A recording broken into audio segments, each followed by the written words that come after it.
我的儿啊！你年纪轻轻的，怎么就一个人先走了呀？我给你找了个伴儿。这是哪儿？我不是在战场上抢救伤员，被枪杀了吗？啊！死了！这个丫头虽然是个乞丐，但是模样倒也长得俊俏，也算是能够配得上我儿。我堂堂22世纪高科技时代天才军医，竟然穿越成了一个12岁的小乞丐。姑娘，快吃吧。还被毒死配冥婚。来人，封官吧！谁敢碰我？诈尸了！诈尸了！诈尸了！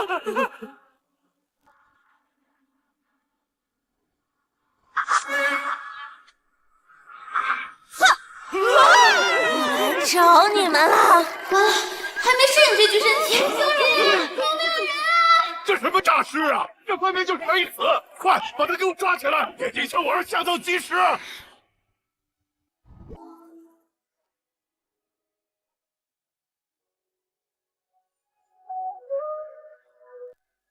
好帅的小姑，他是这府里的公子哥吧？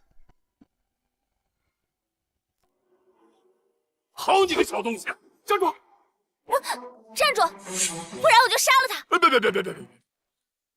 小小年纪还敢偷袭，李叔，这丫头是……你们这群大坏蛋，放开我！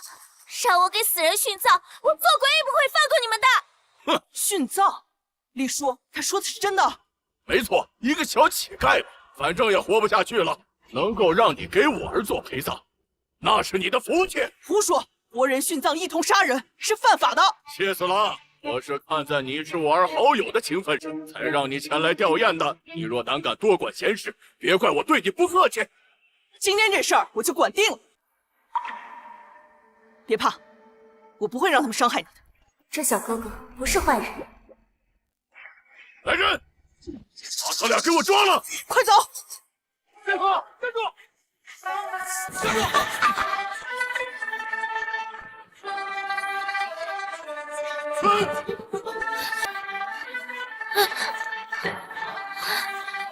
你现在安全了？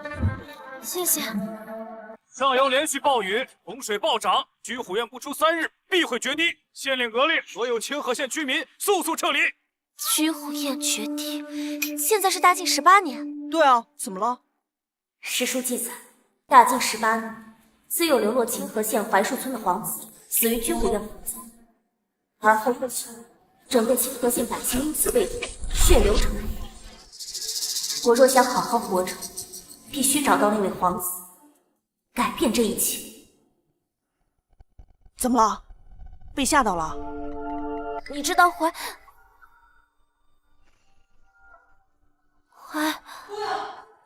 槐树村吗？姑娘，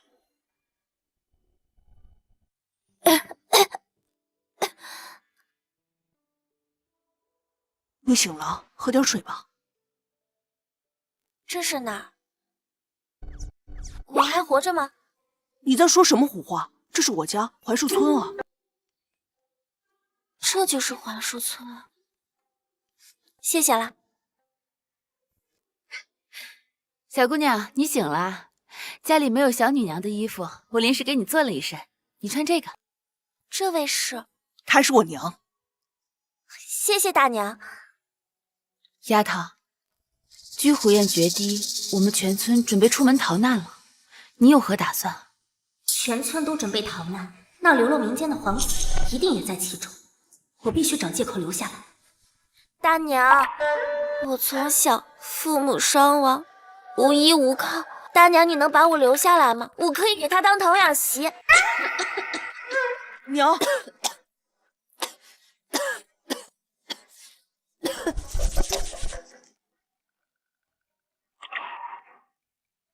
你还会医理？我超厉害的。大娘要是把我留下来，给他当童养媳，你有什么问题都可以来找我，我可以帮你调理调理。我可做不了老四的主，这个你得问他。小小年纪不知道害羞吗？大哥已经将全村召集到村口，你赶紧收拾收拾，咱们要出去逃荒了。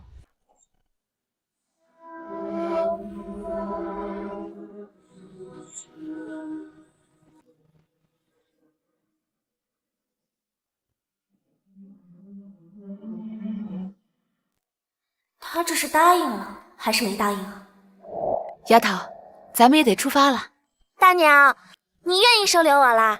太好了！这傻丫头。娘，都收拾好了，可以出发了。四郎哥，你带我走吧，我不想和你分开。你想想好。胡说什么呢？你要走，跟上队伍就是，别跟我扯上关系。可我爹非说洪水不会淹没槐树村，还说马上就要收庄稼了，不让我走。婶子，你收我做童养媳吧，我愿意伺候你和四郎哥一辈子。长得帅就是受欢迎，但谢战是我先看上的，想跟我抢门都没有。这位姐姐，看上去都有16、17岁了，那么大了还能当童养媳吗？我看啊，这都能生一个童养媳了吧？你闭嘴！你是谁？凭什么干涉我和四郎哥的事？就凭我是你四郎哥的童养媳啊！小丫头真敢说呀！傻丫头，名声不要了。不要了，四郎哥，你就收下我吧，我可以给你当牛做马。放开！你走开！我最讨厌你这种死缠烂打、不要脸的人了。明明四郎哥不喜欢你，还偏要缠着他，小贱种！你敢骂我，我打死你！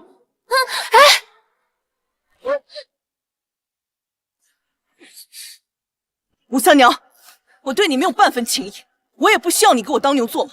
你要再不依不饶，就给我滚！四郎哥，好了好了，别闹了，腿脚长在你身上，你要想走，跟上便是。时候不早了，出发！武陵山。武陵山，史书上记载，整个清河县除了仙居山，其他地方全部被围。若逃往武陵山，大家伙和皇子都必死无疑。不行，不能去武陵山。怎么不能去啊？你就别捣乱了，你要去就跟上。大哥，不能去武陵山，武陵山地势低，会被洪水淹垮的。要想躲避洪水，得去仙居山。我可以以我的性命担保。我呸！还性命担保？你的命值几个钱？让大伙都去仙居山，我看你分明就是想害死大家。你闭嘴！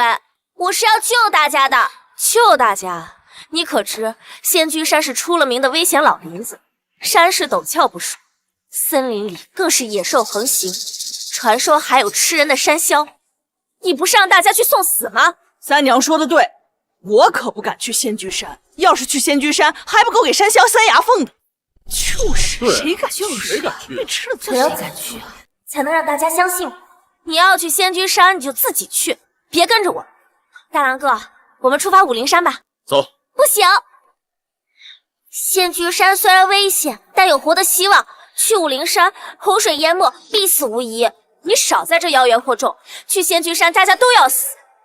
老四，你学识高又最聪明，你说我们去哪？谢战，你一定要相信我，去仙居山。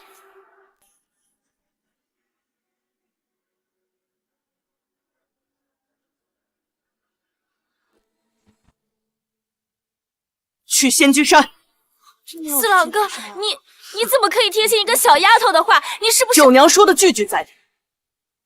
武陵山地势低不说，就算没被淹，在洪水的冲击下，也很容易发生泥石流。仙居山虽然危险，但野兽犹可战胜，而天灾唯有死路一条。老四说的有道理，我们改去仙居山。大郎，那仙居山陡峭难走，你看我这么大岁数了。大娘，我们要相信老四。现在时间紧迫，再耽误下去，大水一来都得死。乡亲们，愿意去仙居山的，现在就出发；不愿意去的，自便吧。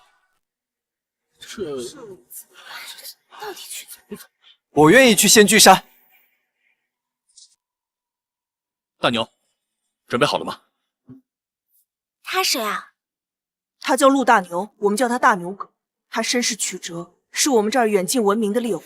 我们家跟他关系一直很好。这个人气质不凡，谢山又说他身世曲折，他不会就是那个流落民间的皇子吧？想什么呢？你知道他家的具体情况吗？你打听这个干什么？好奇啊。不知道。你不是说他身世曲折吗？大牛哥，你来了。清河县城内所有的百姓都撤了，我赶过来跟你们一块儿走。我在来的路上碰到了武陵山的村民，他们说武陵山已经开始塌方了，这次洪水凶猛，怕是只有仙居山才安全。快，出发仙居山！小丫头说的真好。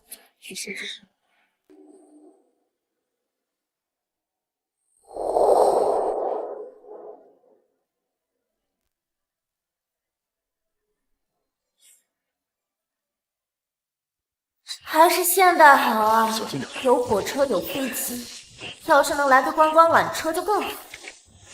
九娘这是走不动了，要不你喊我声大牛哥，我背你。大牛哥，你今年几岁了？什么时候来的清河县？父母是干什么工作的？我22了，九娘这是查户口呢。22岁，大晋18年，皇帝才38岁，应该生不出这么大的儿子吧？叔，等一下。啊！九娘，跟我走。坐这儿。没想到年纪不大就有当霸总的潜质。这里痛吗？不痛。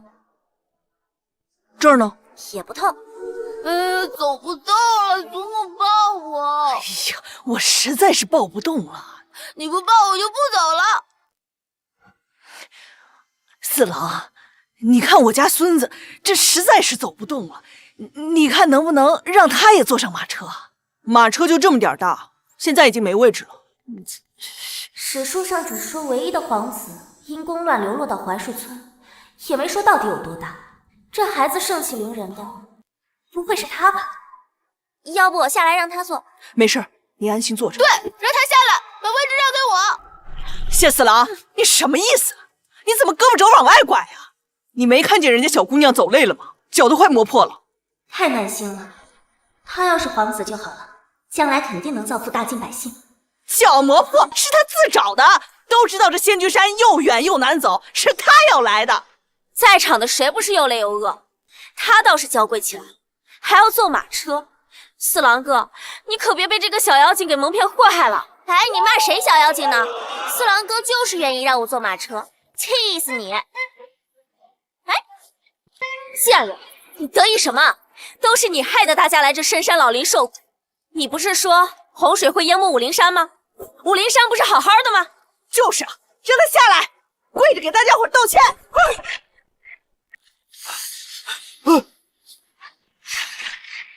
小心，那不是武陵山吗？居然真的被淹了！幸好听九娘的来了仙居山，不然被淹的就是我们了。洪灾的结束算是躲过去了，可仙居山这种原始森林，蛇虫鼠蚁危险重重，我必须保护皇子和大人，走出这片大山。九娘，是你救了我们，谢谢你。要我说呀，咱们大家都应该谢谢九娘，要不是九娘，我们现在早都该被淹死了。九娘就是我们的小福星啊！是啊，对啊多亏了九娘了。没有，大家过奖了，是槐树村和谢战收留了我，我这是应该的。小福星，你当得起。张大娘，你刚才不还让我给全村人跪下道歉吗？现在还跪吗？还有你，给我道歉！凭什么？就凭你骂我，张大娘也骂你了，你怎么不让她道歉？废物！万一孬娃是皇子，她可就是奶娘了，我怎么着也得给皇子一个面子。他年纪大了，我要尊老爱幼，不跟他计较。但你给我道歉。对不起，大声点儿。对不起，好吧，我大人不计小人过，别再有下次。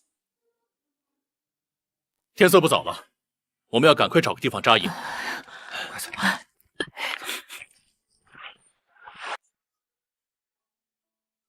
山顶的水质没有被污染，我们可以在这里扎营。居虎宴沿岸塌方，清河县数十万百姓受灾，流离失所，民生本就艰难。此番灾难，不知又会有多少百姓丧命。宣州王拿着朝廷拨的57万两白银修建聚虎宴，没想到这才3年不到就塌了。要说他没有偷工减料，鬼都不信。大牛哥，你怎么什么都敢说？我去帮高大婶收拾。大牛哥对朝廷的事怎么这么熟？连拨了多少万两白银都清楚。虽然他年纪大，但古代结婚早，皇帝倒也能生出他这么大的儿子。难道他才是皇子？你在想什么呢？哦，我在想老树林里的猛兽山魈还有食人藤该怎么预防。我们九娘真是聪慧又善良。大婶，你怎么了？娘！哎呀，怎么了这是？娘！娘，你怎么了娘？没事没事，可能是这2天赶路赶得太急，头有点晕。村医呢？快过来看看。老张，张万森，娘，我会医理，我给你看。大而无力，这是虚脉。张福星啊，这把脉看诊可不像看哪座山高能躲避洪水那么简单。要是不行的话，就让开。来，顾九娘，张村医让你让开，你没听见吗？你就别在那装模作样了。娘，你最近是不是经常头晕犯困，还有心悸？还真是，九娘你看得真准。高大婶，你刚刚站不稳，差点晕倒，大家都看到了，你可别偏袒他，不然被他害死了都不知道。这些病症表现啊，长眼睛的人都能看出来。九娘，你可诊出病因了。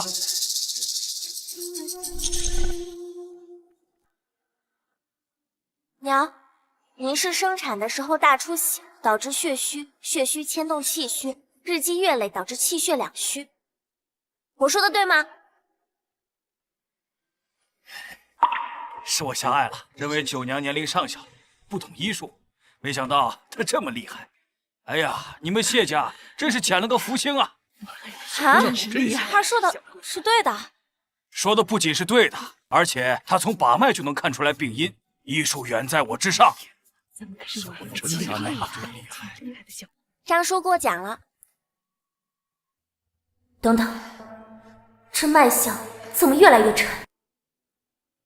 娘，您最近除了头晕，是不是还眼前发黑啊？还容易烦躁易怒？是啊，我最近比之前容易发脾气，还眼前发黑了好几次呢。这些症状，娘难道是脑瘤？要是我的医疗辅助系统也跟着来就好。怎么了？娘的脉象有问题。有人，小白随时待命。小白，娘患的是脑瘤吗？主人诊断的没错，患者确实患了脑瘤。怎么了？娘的脉象有问题。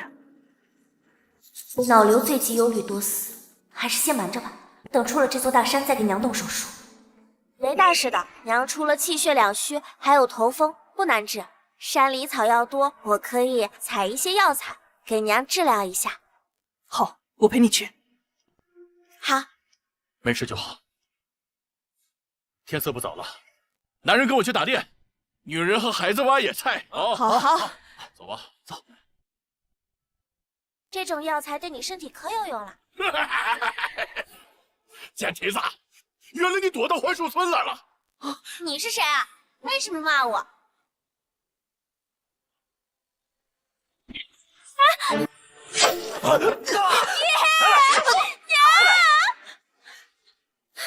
姑娘，小姑娘，待会就做小老婆。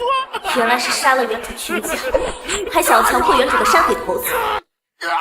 原主才12岁，他竟然也能下得去手，人渣！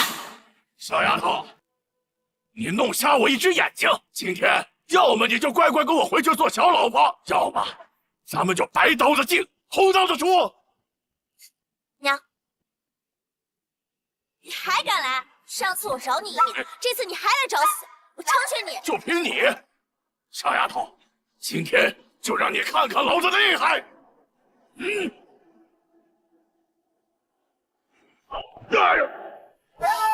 我看谁敢动他！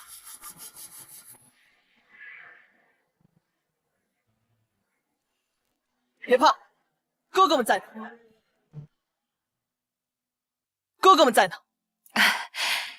有人护着的感觉真好。谢村长，他弄瞎我一只眼睛，今天你们要是不赔1200，这事儿没完！胡说！我家九娘小胳膊小短腿，抬起来连你下巴都够不到，你竟也想污蔑她？讲理就讲理，怎么还人身攻击呢？那你们是要赖账喽？没有的事情，何来认账之说？既然如此，兄弟们，给我杀了他们！槐树村的娘们儿就都是咱们的了，给我杀！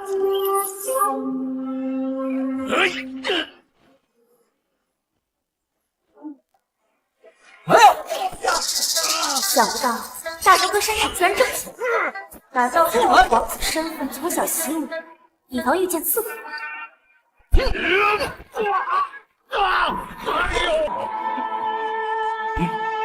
你们给我等着，这事儿没完！活该！没事吧？没事。娘，今年野菜挖的怎么样？够今天晚上吃一顿吗？这林子里面野菜极少，这样下去该怎么办？主人，前方20发现大铁天麻，预测有上千斤。哎，你那儿有没有？找到吃的了没？仔细看看啊，再看看。这就是天麻。小白说他新升级了空间，这么多天麻，如果能在空间种上，以后村民有个头痛头晕啥的，也能有药医治啊。天麻，这不是土豆吗？娘之前煮过。一看你就是个不下厨的。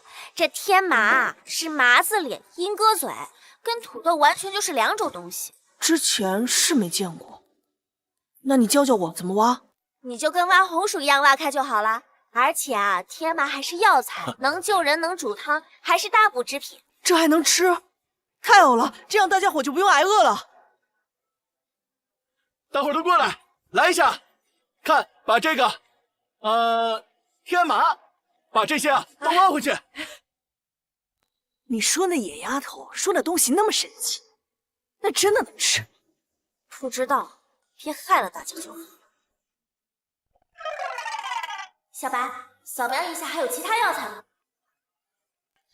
暂时没有新发现。九娘，大家都走了，我们也走吧。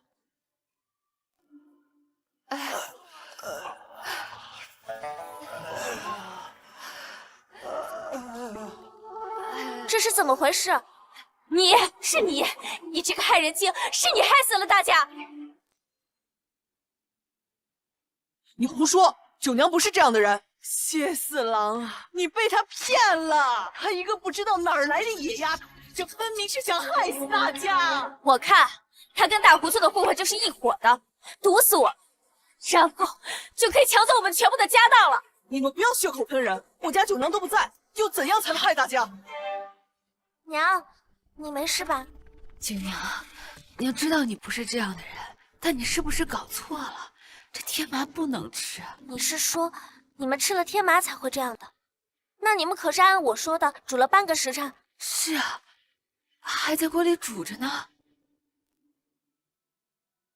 味道不对，有股味。小白，扫描一下。主人，汤里有夹竹桃。大家确实中毒了，但不是因为天麻，而是因为它。这是夹竹桃，它的根叶、茎、花都有菌，是谁放里面的？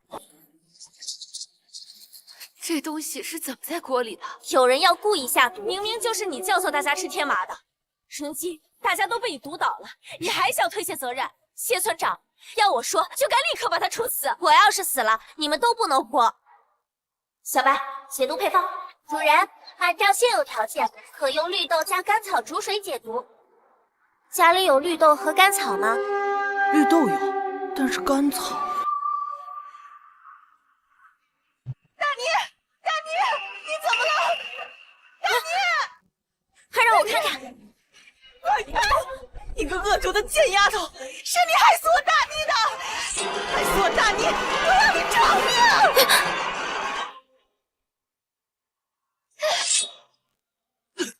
别闹了！你没事吧？没事，你帮我拦住他。现在也没有证据证明是九娘做的，救孩子要紧。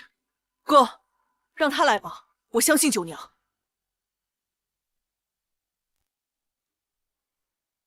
没有脉搏。小白，检查病因。主人，患者是中毒导致窒息，可进行心肺复苏。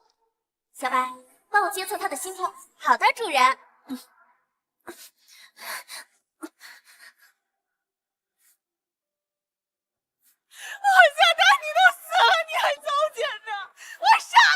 谢村长，你就这么眼睁睁看着他糟践大妮吗？你和四郎哥还把他当成宝贝疙瘩，我看他就是个祸害。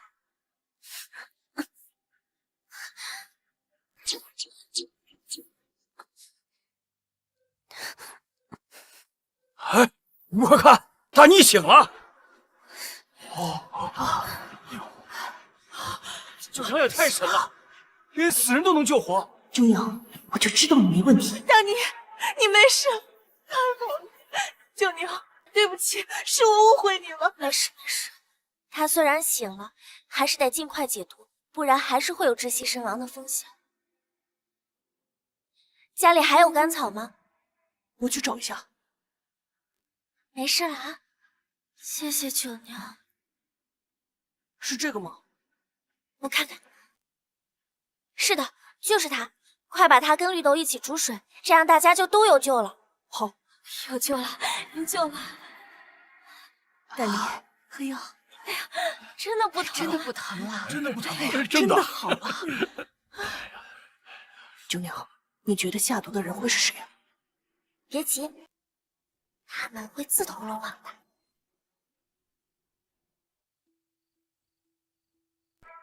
小白，我要进空间。哇，原来这就是空间啊！空间中灵气充沛，能让药物100倍速成长，好处那么多，那我一定要再多采些药材才好。我的枪也跟进来了，可是这太现代化了。哇，这也太夸张了吧，一个能用的都没有。袖剑，这个好，再做点防身的毒药吧。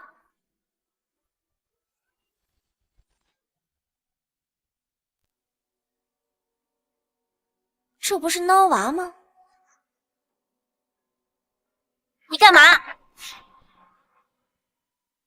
小白，检测，主人是鹤顶红，你想干嘛？怎么了？下毒的人自投罗网了。有贱人小畜生，你放开我！放开我！你再出言不逊，我就对你不客气了。奶奶，他们欺负我！哎呀，干嘛欺负我孙子？为什么要欺负我孙子？我什么时候欺负他了？怎么回事？哎呀，村长啊，你可要给我做主啊！这个小丫头她要欺负我孙子！你胡说，九娘才不是这样的人。那孬娃向来调皮捣蛋的，对啊，定是他做错了什么，惹怒了九娘，根本就不是这种。我亲眼看见孬娃往水缸里放毒汁，想要害死大家。害死大家？你胡说！孬娃还是个好孩子，他哪会有毒汁？肯定是你想害大家，被孬娃看到了，你想泼脏水给他。对，就是他要毒死大家。那我既然要毒死大家，为什么还要救大家呢？对呀，有人很努力救人。九娘说的对。他今天救大妮的时候，累得手指打颤，大家都看到了，都看到了。我说张婶子，你怎么能冤枉他呢？我没有冤枉他，是你包庇他，你是不是被他收买了？你到底是谁被谁收买了？今天的解毒汤只有你们3个没喝，你们不解释一下吗？解释什么？我没吃天麻，自然不用喝解毒汤。那你为什么不吃天麻呢？那是因为早就知道里面有毒。你别血口喷人！吴三娘。这夹竹桃是在你包袱里发现，你还要再狡辩一下吗？原来是你们给大家下的毒，你们为什么要这么做呀？对呀，你为什么要害大家？为什么要害大家？你这个贱蹄子，不让我坐马车，我就是要毒死你！你们就为了这些小事就要毒死大家？我没想害死全村人，我只是想让大家都讨厌你。自从你来了之后，四郎哥就再也没有理过我了。吴三娘，我跟你说的很清楚。我不想跟你有半点关系。我们现在流离失所，团结才是第一要务。说吧，这毒药是从哪儿弄来的？我凭什么告诉你？你不说，我有100种方式让你开口。吴三娘，我在这里先提醒你一下，你要是敢耍花样，你就死定。那些毒药真是胡老大给我的，他们就在前面。快走！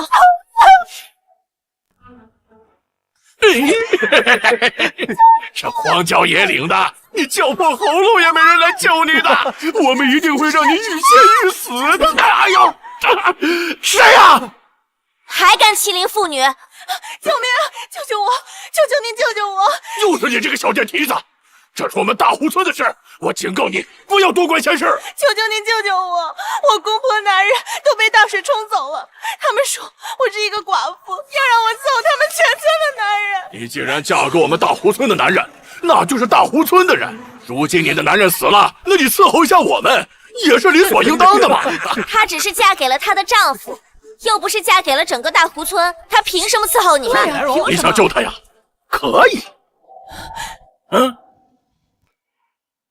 把她送过来，我就同意这个寡妇跟你们走。她之前呢，可是要害死你们的。怎么样，这笔买卖是不是很划算呢？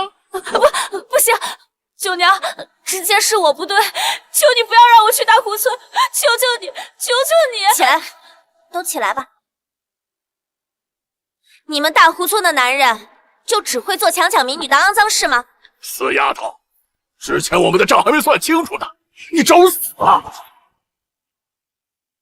算账，那我们就好好算算你撺掇吴三娘和张氏下毒的事。哎呀，你都知道了，可惜呀，这几个太蠢了，没有杀了你们。承认就好，既如此，那你们也不用活了。兄弟们，上！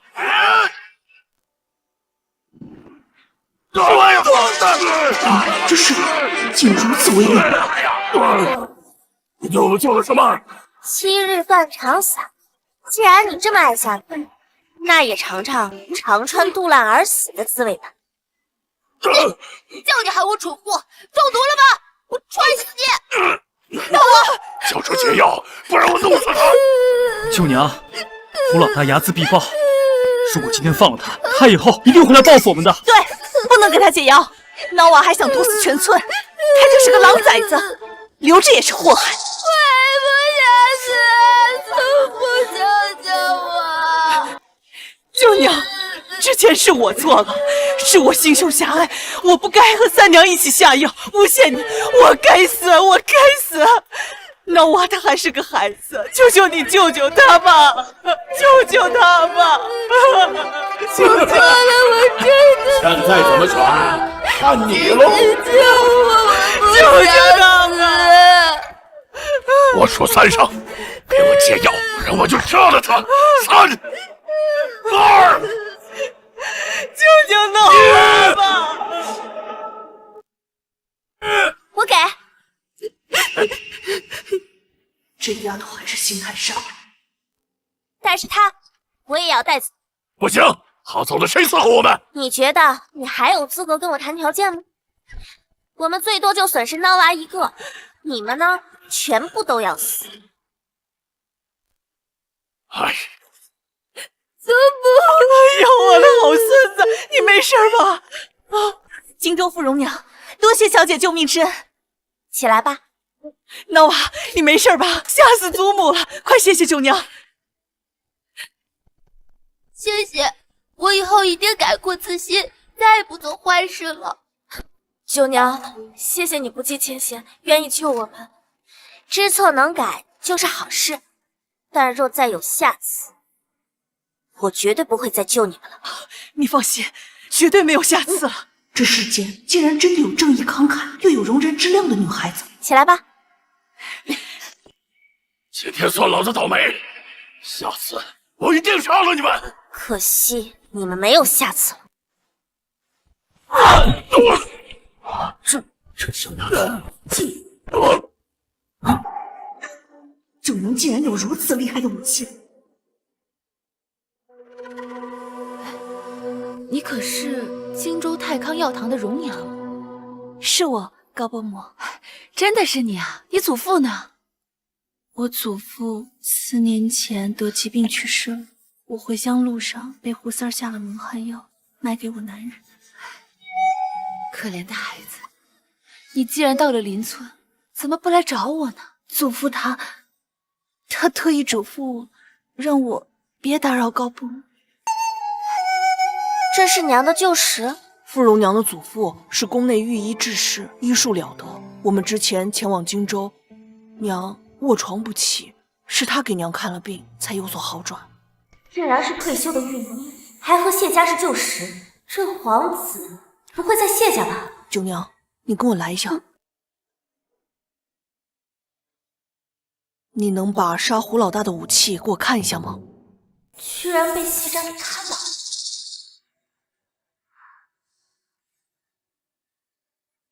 你看吧，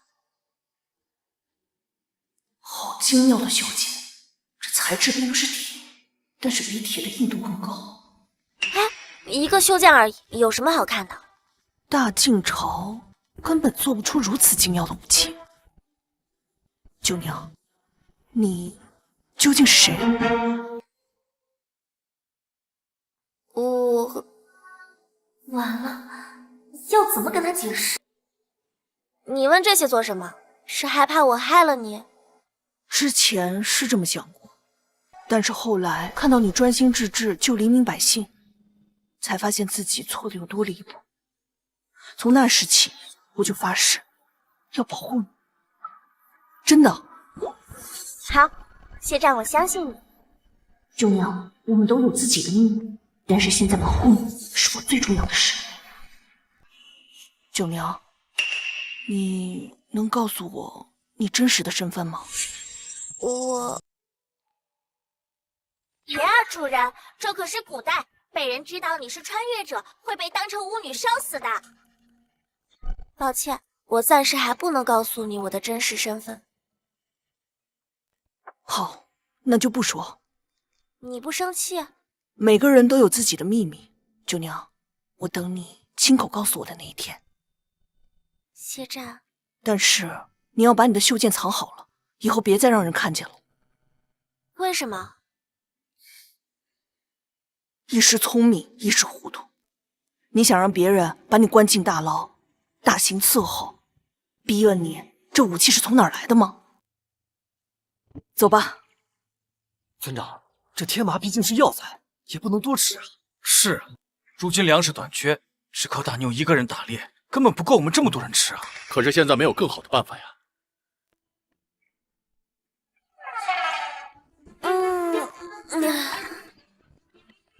九娘这个小奴啊，或许有办法。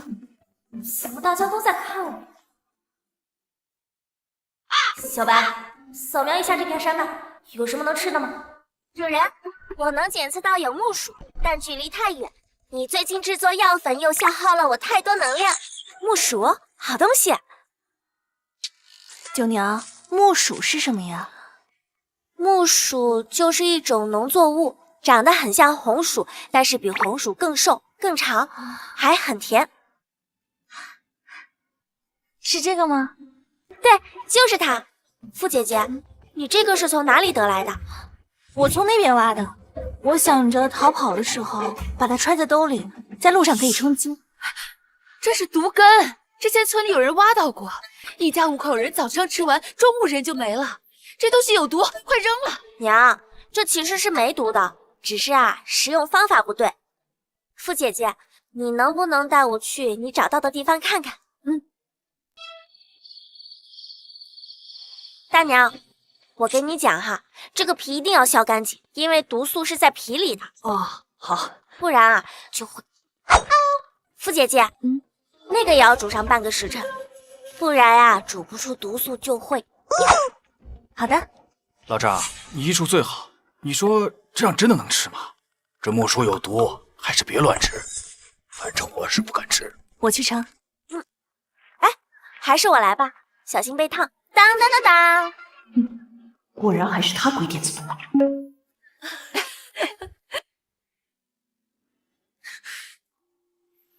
老四，你怎么能尸毒呢？快吐出来！你可不能有事啊！我已经咽下去了。真是的，我相信九娘。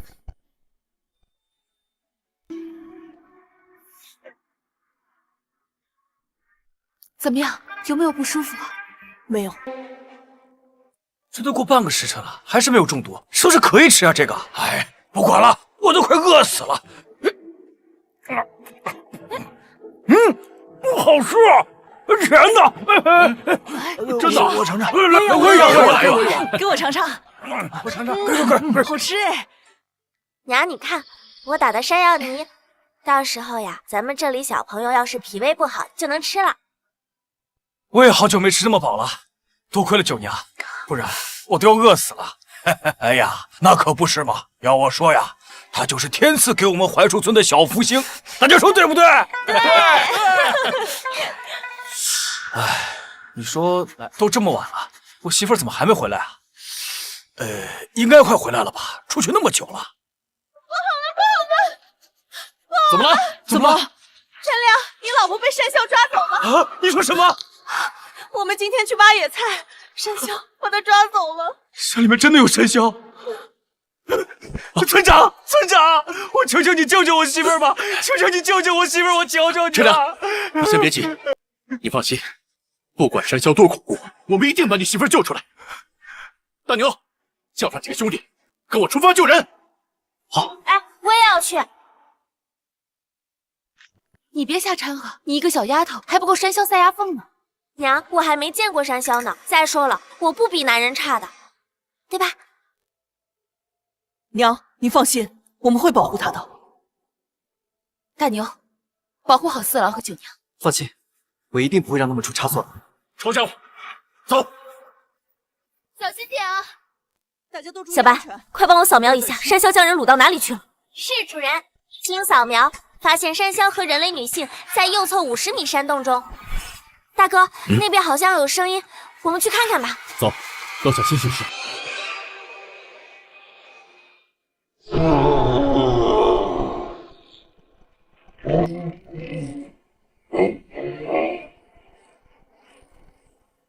大牛哥，你小心！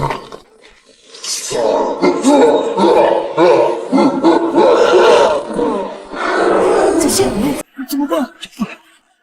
血！一手滩血！我要杀了你！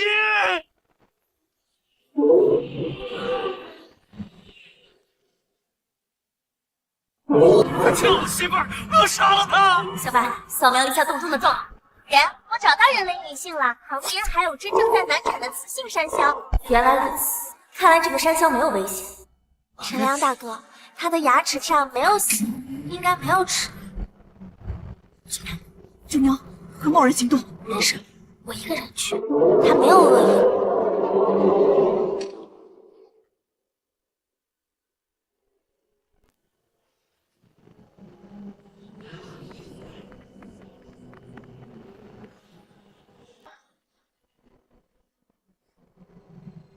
我知道，洞中有只母山魈怀孕了，我可以帮助她生产。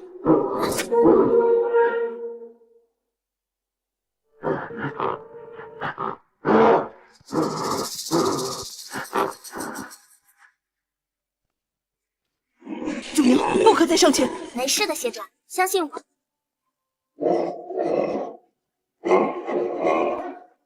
脆皮婶子没事。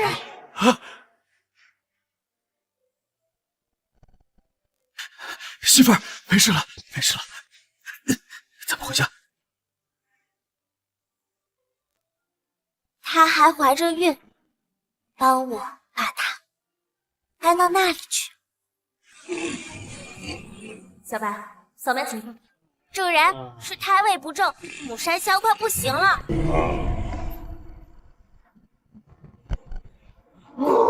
九娘应该没问题。大家先不要轻举妄动，没事儿。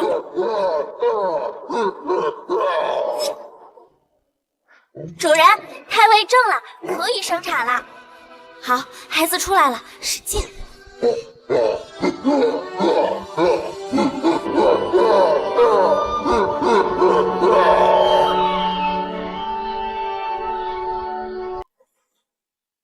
九娘，你也太厉害了，连山魈都能接生，真是个神医啊！九娘，你就是我们家的大恩人，是小福星，是活神仙。严重了，翠萍婶子没事就好，我们回去吧。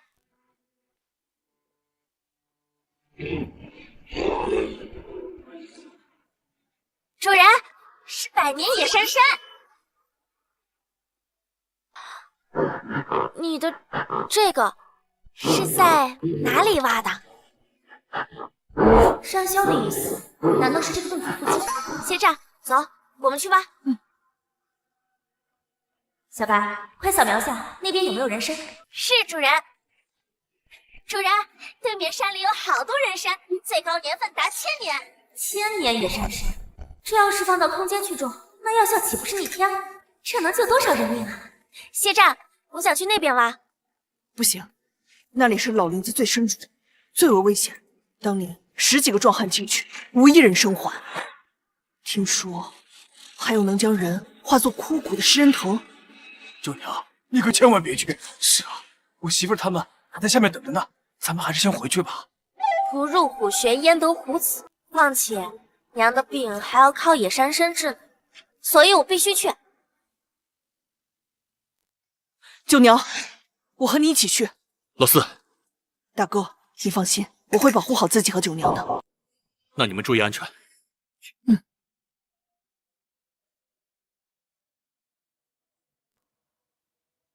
好累哦，那边就是野山参了，好累。啊！九娘，死小白，你干什么吃的？有食人藤为什么不提醒我？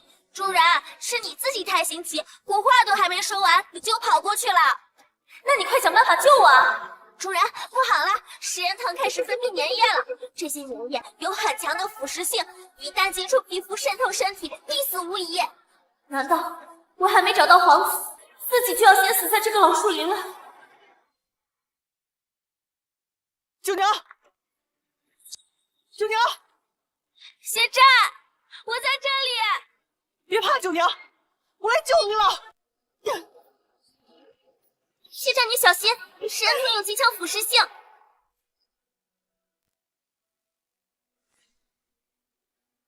谢战，你受伤了，快停下！小哥，不要再砍了！九娘，我说过会拼死保护你。没事了，九娘，藤蔓断开了，我们回家。九娘，我们现在安全了。谢谢。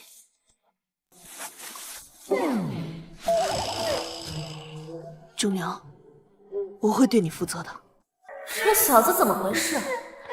怎么突然要对我负责了？这个给你，九娘，就当做我们的定情信物。青玉龙纹佩，这是只有皇室才能佩戴的龙纹玉佩。难道谢战就是那个皇子？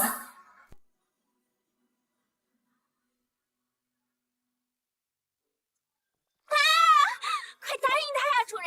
谢战如果真的是皇子，你以后可就是皇子妃了。你想的简单，人家若真是皇子，必定是要门当户对吧？更何况还没完全确定呢。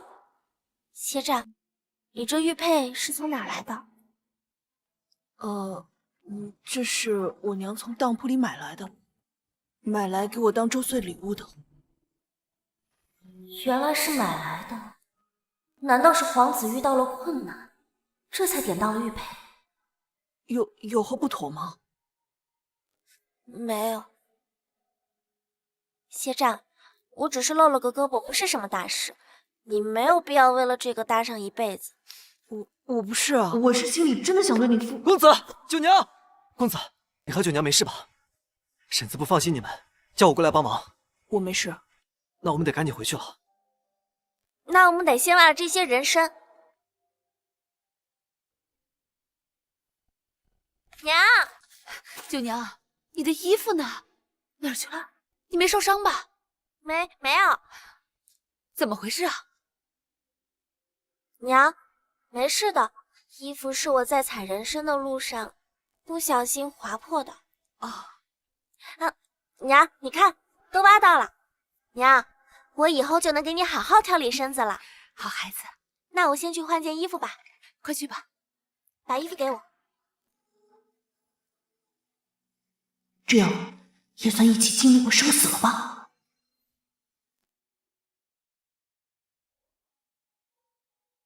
空间里灵气充沛，刚刚顺便把采的人参给种了，也不知道后续会有什么逆天效果。什么事情那么高兴啊？就是看我们采的人参能给娘治病，我就高兴。什么？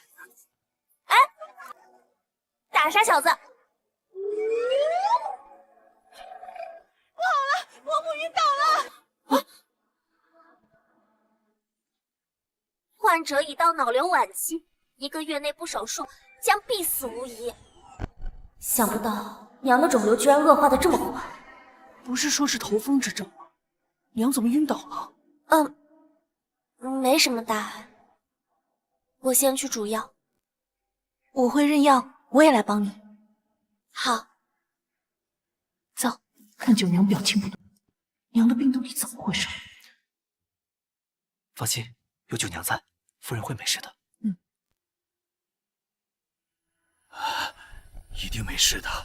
娘，你醒了。娘，你醒了。醒了就好呀，醒了。怎么都围在这儿啊？娘，您刚刚晕倒了，幸好九娘给您熬了药，您喝了才醒了过来。九娘，你真是我们的小神医，要不是你，娘都不知道如何是好了。九娘，娘这反反复复的，到底是怎么回事？上次我害怕你们担心，所以我没说实话。其实娘的脑袋里面长了一个肿瘤。肿瘤？这是要命了！啊！什么东西啊？肿瘤？那岂不是无药可救了？也不是，只不过要做一个开颅手术。开颅手术？什么是手术啊？你没听过手术？反正就是要尽快走出这座大山。我要找人打造一套手术刀。你说的那个开颅手术成功率高吗？空间里的人参已经长得很好了，药效惊人，有这相助，手术应该不成问题。放心吧，有我呢，我保证手术一定很成功。我们九娘真厉害，和你比起来，我倒是成了个读死书的。那当然了，我可是天才。你笑什么？没什么，你说的对，我们家九娘就是天才。不过你也不差，比如说在食人堂那一次，谢谢你救我，不然啊，我早就没命了。能救你，我很高兴。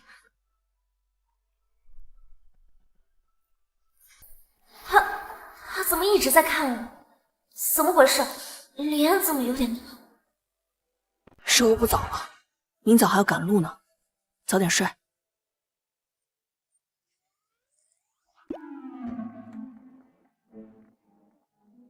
心跳的好快，脉搏也跳得好快。不对啊，难道发烧了？宿主没有发烧，那是怎么回事啊？哼哼，那就要等宿主自己去发现了。哼！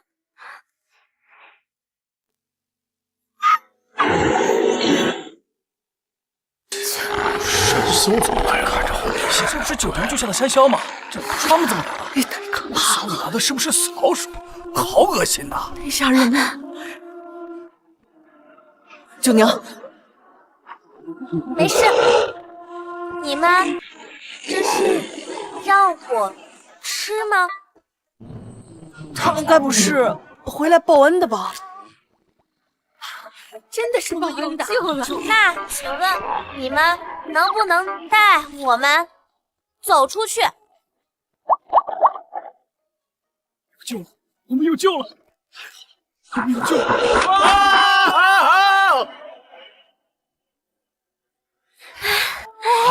终于走出来了，终于走出来了，真是太好了！不容易了。太好了！终于逃出来了。虽然还不确定皇子是谁，但大家都还活着，便不用因为皇子的死被迁怒杀头了。多亏了九娘，是啊，不然大家只怕早就没命了。对呀，没事的，我一个现代特工，就算不用手机导航，也照样走出深山老林。热闹，跟咱们那个小村是没法比。九娘开心，我就开心。你看，那边好漂亮啊！这命是捡回来了，这家也没了，田也没了，这到了偌大的宣州，我们大家以后可怎么活呀？这样也不是办法，不如我就……大家别怕，我有办法。走。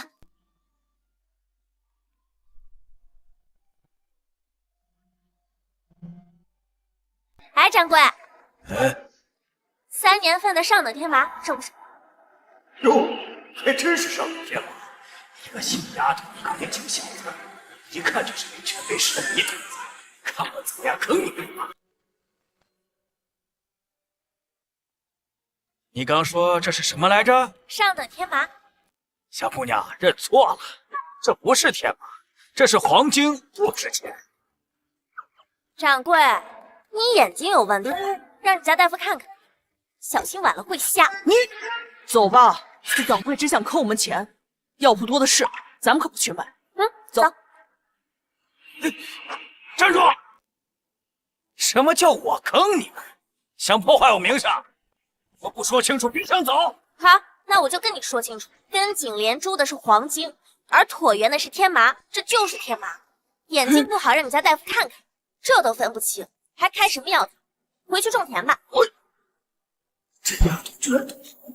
等等，掌柜，你这面黑无泽，声低无力，这是肾虚啊！肾虚，小贱蹄子，胡说八道什么？这么知羞！闭嘴！你再说他一句，我就撕烂你的嘴！不用你撕，他肾虚严重，迟早头发脱落，听力减退，牙齿掉光。你闭嘴！你别不信，你让你家大夫看看，不就知道了？哎，确实是面黑无泽呀，我之前怎么没发现呢？那是因为您啊，久居鲍鱼之肆，不闻其臭。你最近是不是腰困体乏呀？陈老，你别听这小丫头瞎说，我身体健康的很。啊？不该，小白，难道我诊断的不对？主人诊断的没问题哦，而且这位患者血液里有助性药的残留。哎，掌柜的，我劝你还是别再吃助性药了，不然不仅仅是肾虚，你呀是会废的。你怎么知道？行啊，老王，这大把年纪还吃助兴药，别太过了啊！去，有你什么事儿？面诊都发现这么多，小姑娘你真高明啊！我这儿正好有个病患，你随我去看看吧。行。这位武大爷呀，前几日赶路晕倒了，诊断为中暑，可是喝了几天药呢，越来越严重了。我发现他手脚冰凉，怀疑是误诊了。把手伸过来。众目睽睽，看你能说出什么？是不是身体上有刀割的感觉？想吐吐不了，想拉拉不出。是。那他是中寒了。啊，小姑娘懂不懂医术？现在是3伏天，中什么寒？我也感觉是中寒了，可是现在是3伏天，这怎么会中寒呢3伏为圣人，确实不应如此。主人，小白扫描到患者血液内有寒凉药物残留。我明白了，最近是不是因为上火，常服用黄连之类的下火药？是啊。哎呀，原来是这样，这小姑娘一下子就找到了病因，比许多老大夫都厉害呀。那是当然。这么真厉害，真不愧是我九真厉害。我现在还没做糖，不过以后会的。欢迎你们来找我啊！一定！沈大夫，你这套银针是在哪儿打的？从一个老银匠那里打的。你要是喜欢啊，明天我休息，我带你去。那麻烦你了。哎，没事儿。还是得把天马给卖了，才有钱打银针和手术刀。谢战，走，我们去卖天马。好。哎，小姑娘别走别走，你的天马我能收。你现在承认是天马了？不谈。哎呀，小姑娘，白药就剩德善堂吧，那家老板价格公道。谢谢。给。这么多，这下可不用愁了。还不是多亏了九娘，她可真是我们的天降福星啊！我把这些银票啊给乡亲们分了。走，大牛。走。乡亲们打算去城外的五里建房，你怎么想？娘念私塾，我要开药房，而且娘的脑瘤是个不定时炸弹。谢战前些天闷闷不乐，心里应该很担心，还是在城里治寨方便。主人，检测到5里瓶有曼陀罗花，适合做吗啡散。但我们还是先去看一下吧，万一有用得上的药材呢？都听你的。真是大丰收啊！主人，系统检测到草丛处有埋伏。怎么了？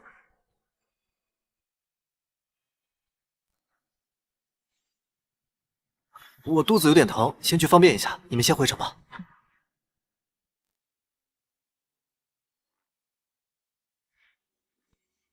打探到了吗？什么人啊？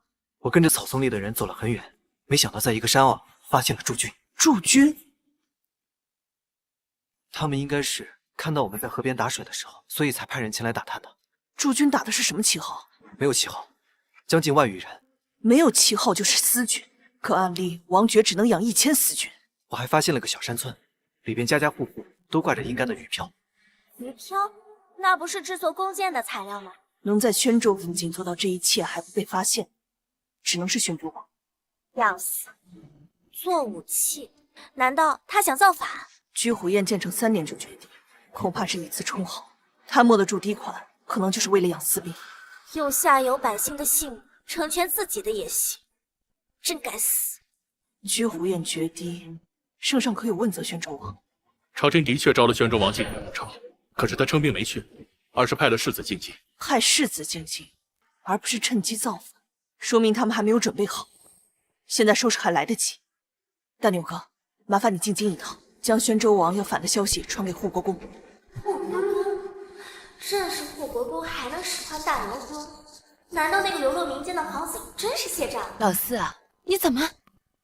娘，我们与九娘也相处了那么多时间了，她是个可信之人。况且我已经认定她就是我未来的妻子，我会将所有秘密告诉她。谢战，你是要告诉我你的真实身份了吗？你怎么知道？武功高强的护卫，退休的御医，再加上对朝廷之事的了如指掌。谢战，你的伪装也不怎么样嘛。还是九娘聪明。我确实是皇子。谢战果然就是名副其实的皇子。我母亲是废后，祖父是护国公，而高氏是我母后的娘家丫鬟。废后？对，她因得罪程贵妃被废，移居冷宫，拼死生下了我。当年就是傅太医帮我母后接生，并将我带出了宫。我身世复杂，随时有被仇家追杀的风险，以后怕也不会太平。你若觉得危险，不愿与我一起，我也……我愿意啊！我不仅愿意，我还要保护你。毕竟你要是死，最后国破家亡，我也必跟他死。谢谢你，九娘。既然我已经坦诚相告，你可否告诉我你的秘密？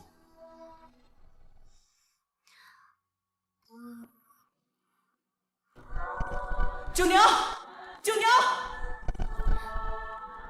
我名不久，是1000年后的人。我所在的世界比大晋要发达数万倍，那里的战争也远比这里更残忍、更恐怖。我是一名军医，死于战场之上，死后化作一缕残魂，附身在九娘身上，而真正的九娘早就被毒死。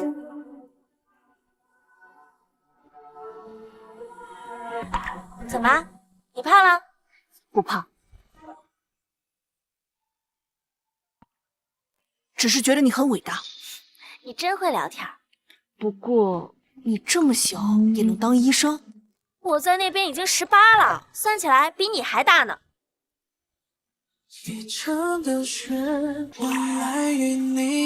嘉山姐姐听听。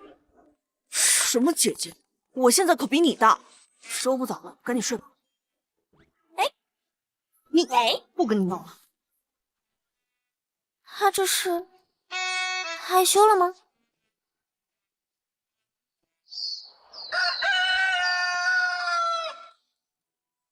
怎么要3天才好啊？银针要求精细，况且你那套手术工具，银匠都没见过，自然耗时久一些。算了算了，还是晚上回灵泉空间自己做一套吧。小姑娘，不，是大夫。陈大夫。哎，小大夫医术这么好，要不要到宣州医署学习啊？宣州医署是什么？就是培养医者的地方。平常啊，也会给患者看病。前世学的是西医，中医虽然能靠系统学习，但想实践还是得多接触患者。想去？好，那我现在就带你去。不，还有一事。你有何事啊？嘿，买房。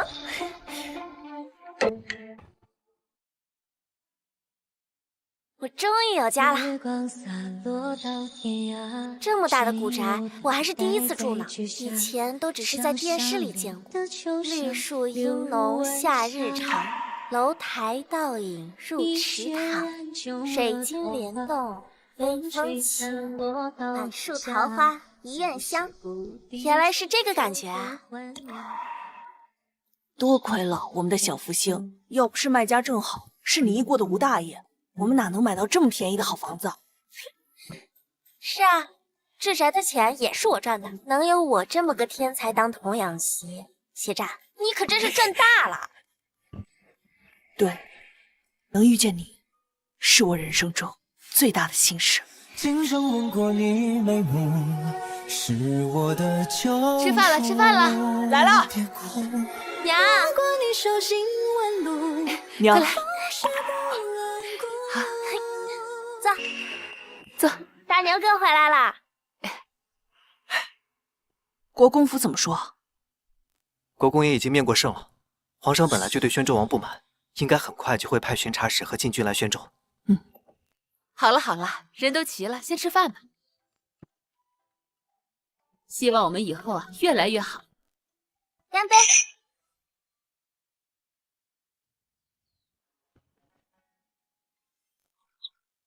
你就是小师妹啊？你这个小不点儿姑娘，你会看病救人吗？你别狗眼看人低啊，我可厉害着呢。哎呀，正好，等一下要接待患者，不如就来比一比，谁的脉案更清楚。行啊。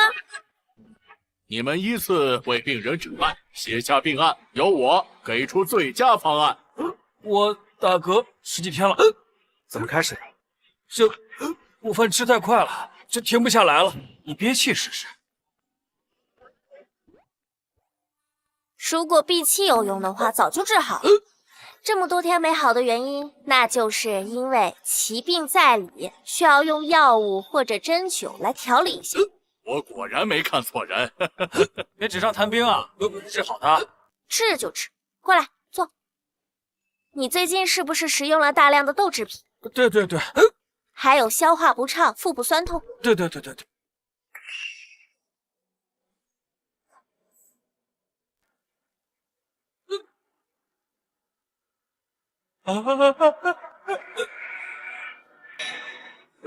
你这把人扎躺了，扎死人了！啊！你们医术简直胡闹，怎么能让小孩子扎针呢？就是啊，以后再也不来这儿看了。这是怎么回事啊？晕针。晕针？什么叫晕针？晕针就是有人害怕扎针，一扎针就会出现应激反应，就像这样晕过去。不过过一会儿就会醒，醒了就好了。或者这样掐一下人中。醒了，好了，没事啊，吓死我了。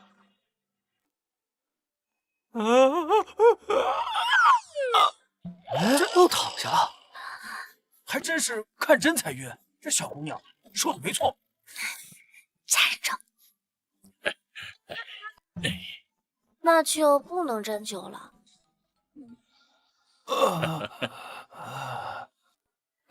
师傅，写好了。诊断准确，药方子也没错。拿药去吧。哎，我赢了。以两位的医术，实在不配做我师兄。叫我一声大师姐吧。学艺能者为长，说小乔姑娘了。见过大师姐。见过大师姐。师弟们，免礼了。九娘，我们来接你回家了。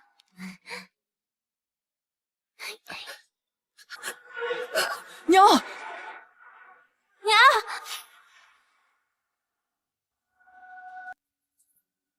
怎么样？患者内化严重，建议立刻进行手术，情况非常糟糕，需要立即进行手术。手术？你说的手术是开颅，把患者头部的病变切除，然后把伤口缝合的一种技术。胡闹！开颅这人还能活吗？我娘脑部的肿瘤已经非常大了，如果再不进行手术的话，恐怕会有性命之忧。你娘的情况，如果是用药续着，兴许还能活上半年；如果开颅，那必死无疑。华佗当年就是要切开曹操的头部来治疗头疾，这足以证明开颅的可行性。我相信我自己能治好我娘的。谢战，你相信我吗？我信你。好言难劝该死的鬼呀！既然你想加速你娘的死亡，我也没有办法。陈大夫，我娘现在的情况很严重，不方便移动，能允许我在医署内进行手术吗？你来帮我。能不能好了？发生什么事儿了？这医署里啊，新来了个大夫，正在里面做开颅手术呢。开颅？这不是谋杀吗？病人家人没意见？病人的儿子就在前面呢。是他？难道做手术的人是那个小丫头？你认识那个不孝子吗？见过，还有个妹子，学了点医理，自诩清高。里面做开颅的就是个妹子。不好了，那妹子连天麻和黄金都分不清楚，还敢开颅！这两兄妹为了篡夺家产，谋杀其母。这小子为了谋夺家产，故意谋杀亲母，大家快进屋救人呐！我们救人！下，外老天妈，这就是下场。九娘吩咐过，手术没完之前，谁也不能进去。你们这对恶毒兄妹，赶紧让开！什么？直接冲进去，这就晚了。吵什么吵？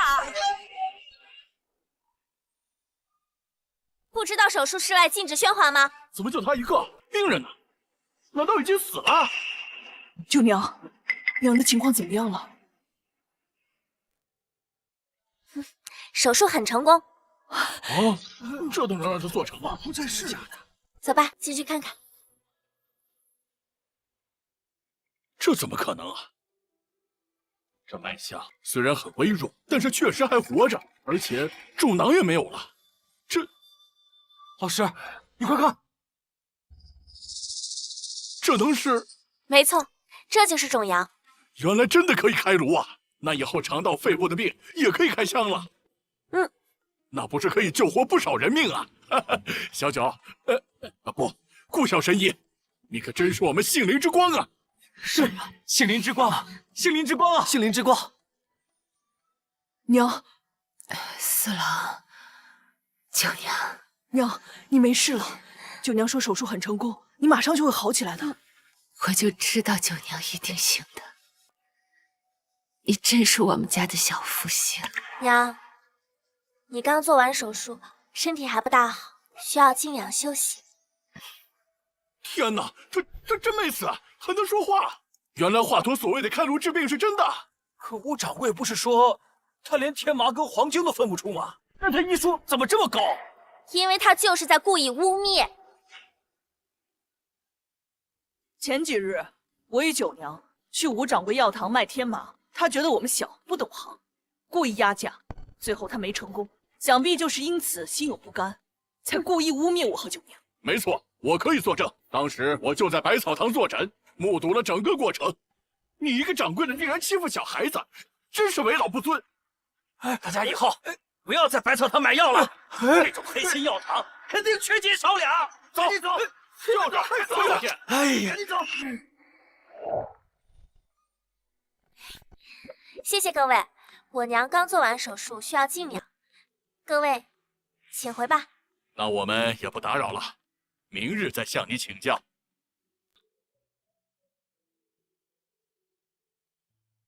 娘大概要多久才能恢复啊？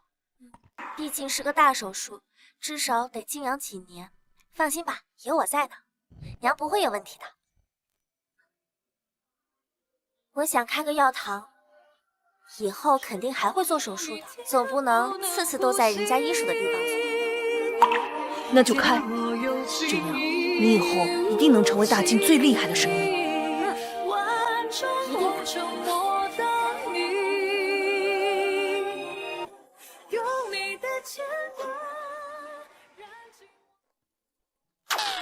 师姐，现在也没什么人，你给我好好卖。嗯。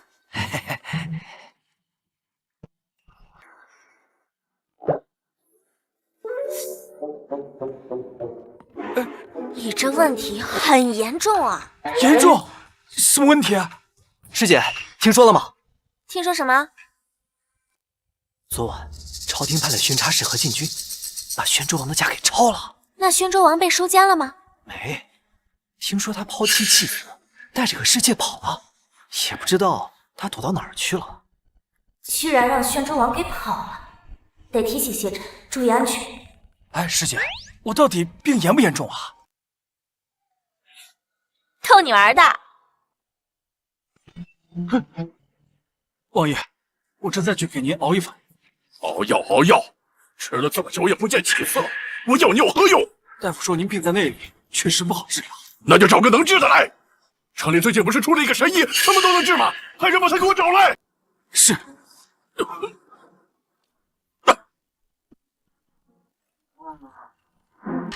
请问是顾小神医家吗？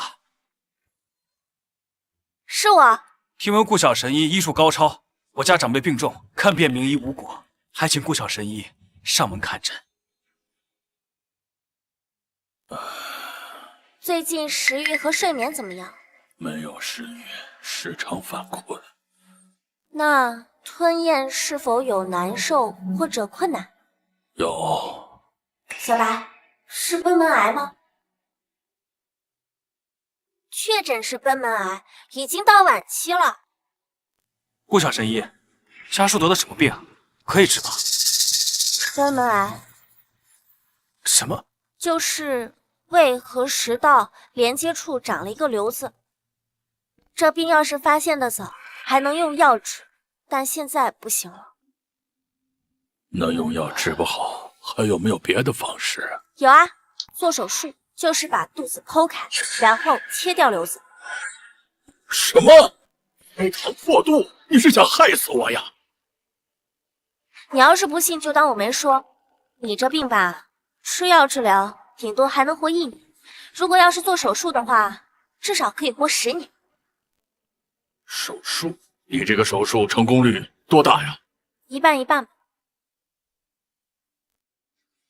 我选手术。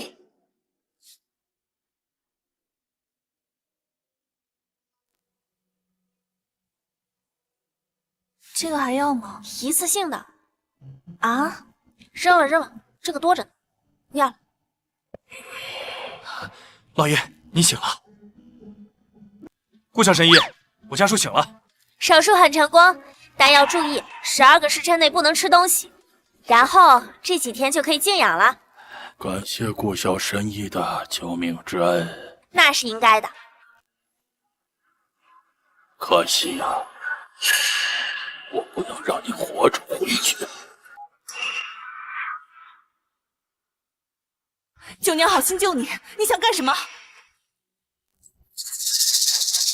我是大夫，你们怎么就能确定手术途中我没有下毒呢？宣州王，你早猜到了。没错，我今早刚听说，称病不进京的宣州王昨夜携小妾潜逃，今天他就来找我治病了。仅凭这，也无法断定我就是宣州王。那是自然，但按理来说，一个家庭理应有老中青有4代，而你家不但没有，还有一个20来岁的少妇。那少妇还美貌至极，而院中火气方刚的男人却连看她一眼都不敢。你说怪不怪？小小年纪倒挺聪明。不聪明怎么能给你做手术？可惜呀，你阅历太浅。李武，交出解药，否则他立刻死。别管我九娘，你快跑！我的命是你救回来的，能活到现在我已经知足了。听说顾小神医重情重义，难道真要抛下他独自逃跑吗？小柏，是剑快还是李武手上的刀？当然是您的剑快了。3、2。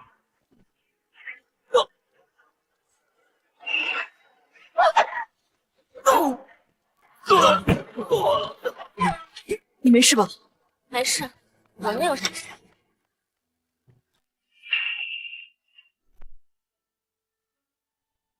好了，没事了。你怎么知道我在这儿？娘第一时间察觉不对，通知了我，我便去找了巡查使。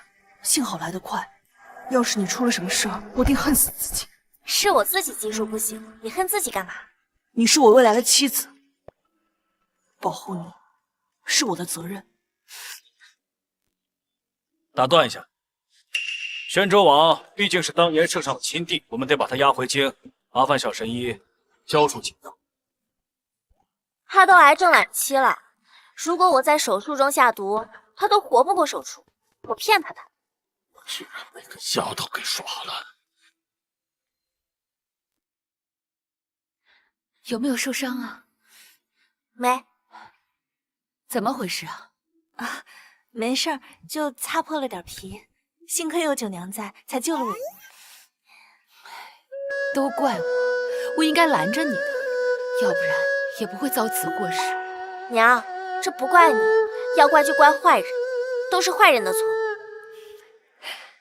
我们九娘越来越会说话了，还真是长大了呢。我不一直都很会说话吗？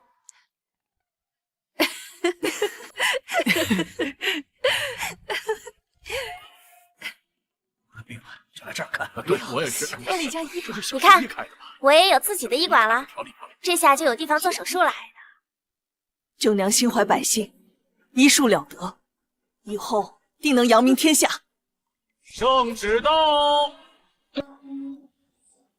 奉天承运皇帝诏曰：朕迎昊天之眷命，特赐封顾九为康宁郡主，保梨树之康宁，赏黄金100两，缎白匹，如意一对。顾小啊，不对，康宁郡主接旨吧。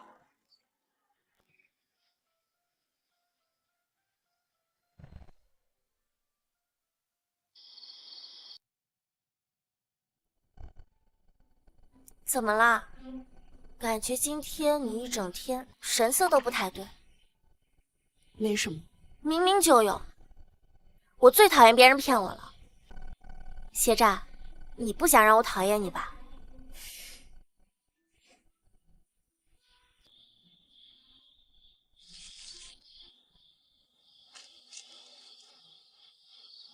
这是大牛哥从京城给你带的信。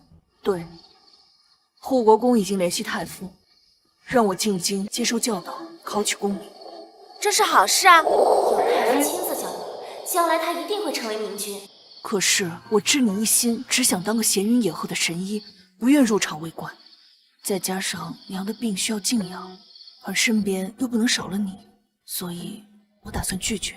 不行，你必须去。当神医是我的追求，而考取功名是你的追求。就像我不会为了你放弃自己的追求，谢战，你也不该为了我放弃你自己的追求。可是，没有可是，娘这边有我呢，放心吧。可是我答应过你，等你及笄就娶你过门。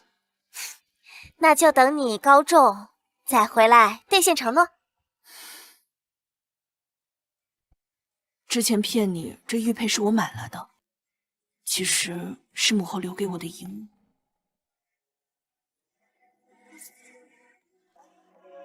我谢战以此配立誓，此生非亲不娶。那我就收下了。岁岁恍然间掠过堂前竹马，旧情泪落，昔年不忘，可否莫作岁月镜花。恢复的不错，等过2天就可以出院了。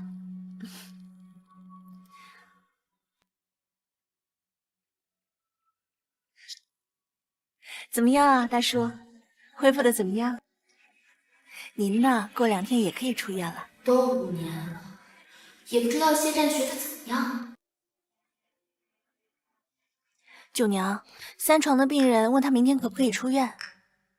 线上说他考完就回来，那什么时候才能考完？九娘，想什么呢？心不在焉的。还能想什么呀？想四郎呗。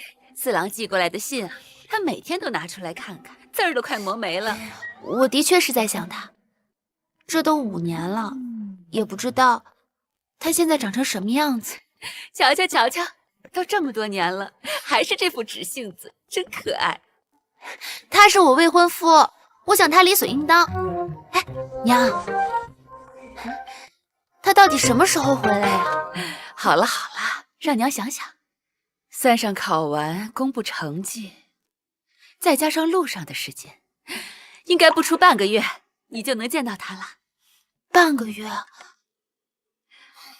这也太久了吧！我等的花都谢了。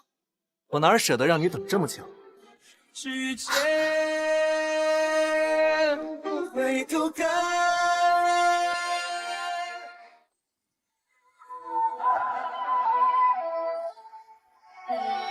九娘，好久不见。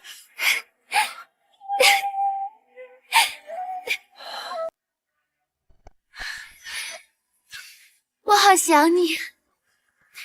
我也是。哎呦，我们还在这儿呢。那又怎么了？你们又不是外人。你看，我是不是长高了？长高了，长高了，还越来越漂亮了。长高了，抱着才舒服吗？娘，你说什么呢？你什么意思啊？你不想抱我？想。这还差不多。这些年大家都说我变成大姑娘了，越来越漂亮了，你怎么可能不想抱？你还是跟以前一样，一点都没变。哎，对了，你怎么现在就回来了？不是还没放榜吗？我是来接你们进京的。进京？皇帝身体抱恙，整个太医署都束手无策。我猜，他们很快就会来人宣九娘进京治病。圣旨到！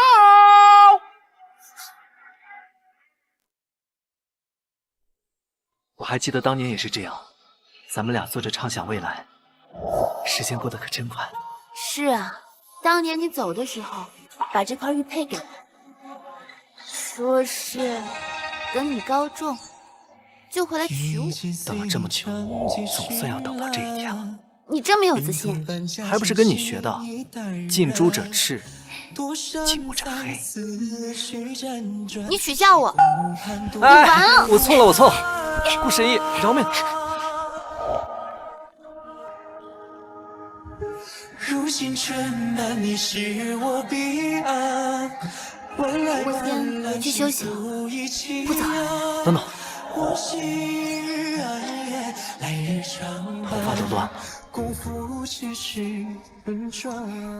大牛哥现在在宫内当值，进宫之后有事可以找他，倒也不必谨小慎微。皇帝喜欢直肠子的人，应该会喜欢你。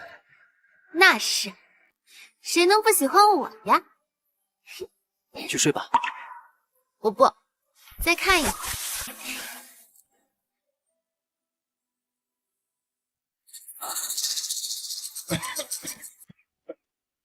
郡主啊，陛下到底得了什么病啊？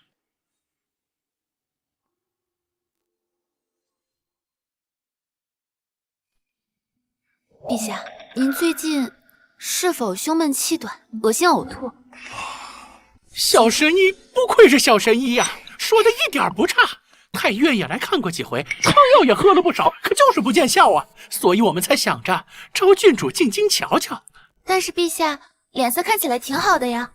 这常年服用仙丹，岂能不好？小白，你说这是中毒了吧？主人没诊错，患者确实中毒很久了。陛下，您吃的仙丹能否给臣女看看？去找天师把今日的仙丹取来。啊，是。你怀疑那仙丹有毒？还是得等看过了才知道。你好大的胆子，竟敢贬低天师辛辛苦苦为朕炼制丹药！我也没贬低啊，我都说了我看一下，我才知道那个东西有没有毒嘛。要是看出来了它有毒，你还非要吃，那我也拦不住。大胆！竟敢在朕面前口出狂言，你就不怕朕砍了你的脑袋？你看，急了吧？易躁易怒，明显就是中毒，再不治疗啊，恐怕伤及肺腑就晚了。陛下，天师亲自送药过来了。天师，把丹药拿给他看看。请陛下恕罪，丹药乃我道家不传之秘，不方便给别人看。什么不方便？你就是不敢吧？还为我看出你的丹药有毒？信口雌黄！我道家丹药岂容你如此构陷？陛下，这妖女敢在天子座下口出妄言，还请陛下治罪，以正视听。怎么，你在教朕做事？贫道僭越了，还请陛下恕罪。给他。康宁，若是看不出个所以然来，休怪朕治你大不敬之罪。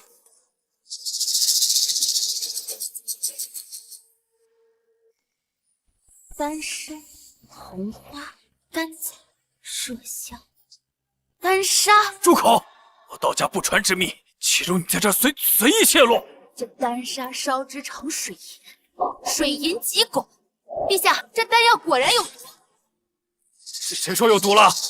这《神农本草经》中都说了，水银融化为丹，就服神仙不死。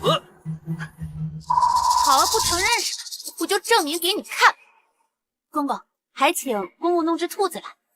切记啊，要活的。是。活的。那个，陛下，可否取您的几滴血？郡主不可呀！陛下乃是九五之尊，怎可伤及龙体呀？高偏的小屁，居然敢让朕出血！几滴血而已，不碍事的。那也不可。喂。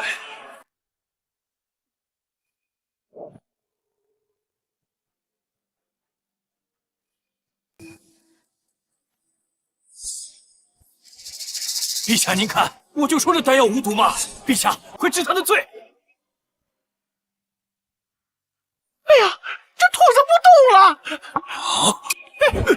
了！陛下，贫道冤枉啊，冤枉啊！大胆，竟敢用毒丹来毒害朕！来人，把天师拖出去斩了！是。冤枉啊，贫道冤枉啊，冤枉啊！康宁，你觉得朕这病还能治吗？能，我为陛下开副药，陛下记得每日煎服。哦，接下来的几天我会每日来替陛下扎针。郡主还要注意些什么吗？哦，您得多喝水，多排尿。这是你个小姑娘家能说的？我先是大夫，才是姑娘，那也得矜持点儿。矜持不了一点，太矜持了就交代不清楚了。说一句对10句，你就不怕朕砍了你的脑袋？瞧您这话说的，您要是砍了我脑袋，谁给您治病呀？哦，还有恃无恐啊！行了行了，赶紧去写方子，再和你多待一会儿，朕怕会被你气死了。您放心，我可是神医，就算把您气死了，我也能从阎王殿那儿给您捞回来。行了，赶紧写，写完赶紧走。你还等着朕留你吃饭啊？不用您留，我未婚夫还在宫外等我呢。哦，你都有未婚夫了？是哪家的好儿郎啊？朕帮你看看。就是你家的呀，陛下。他是清河县的谢战，多亏了我当初毛遂自荐，才成了他的童养媳。童养媳？你怎么能做个小门小户的童养媳呢？哎呀，你不懂，像谢战那样的人，遇到了就得先下手为强，不然就被人抢走了。你还需要去抢？不是，你那会儿才多大，就想抢个小夫婿了？也就10来岁吧。陛下，您看啊，我厉害吧？我10来岁就能拿下谢战。厉害，你太厉害了。康宁，你现在可是朕亲封的郡主，全大晋的优秀儿郎任凭你挑选。如果哪天你后悔了，朕再帮你挑一个。我就要谢战。陛下，你是没见过他，你要是见了他呀，你也会觉得他是全大晋最好的儿郎。陛下，奴才今日接郡主进宫，我也见了谢公子一面，果然那长得是面如冠玉呀，难怪郡主喜欢。就是。哎呀，绣花枕头一包糠，看人不只看外表。谢战他可聪明着呢，他也参加了今年的科举。哎呀，您就等着瞧吧。那朕倒是要好好瞧瞧。哎，他如果考得不好，朕再帮你换一个。那不行，他考得好不好都是我。就这么喜欢他？倒是吊起朕的胃口了。朕还真想看看他到底是何方神圣啊！来来来，朕送你出宫，朕去看看他。皇上，那就是谢战。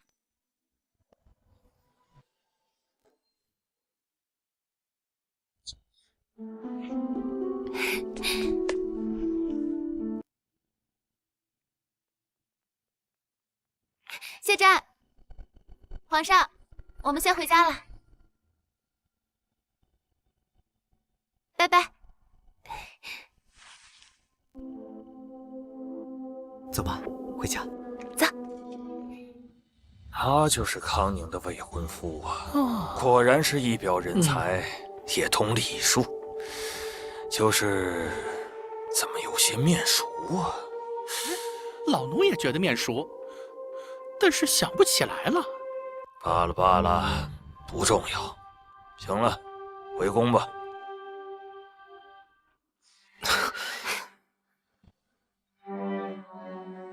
神神秘秘的，什么事要现在说？你还记不记得我跟你说过，我不是这个世界的人。其实说的也不准确。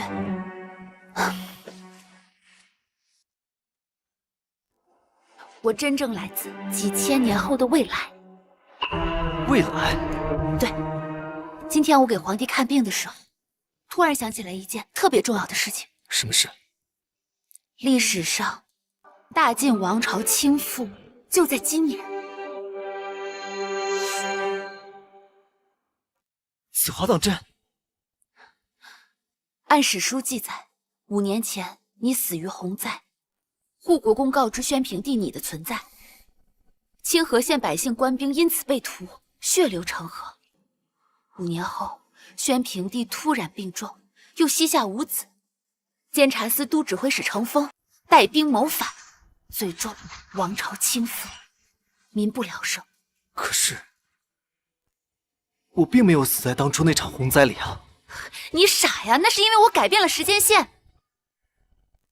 所以当年你是故意？对，我就是因为知道皇子在槐树村，所以要当你的童养媳，想确保你的安全。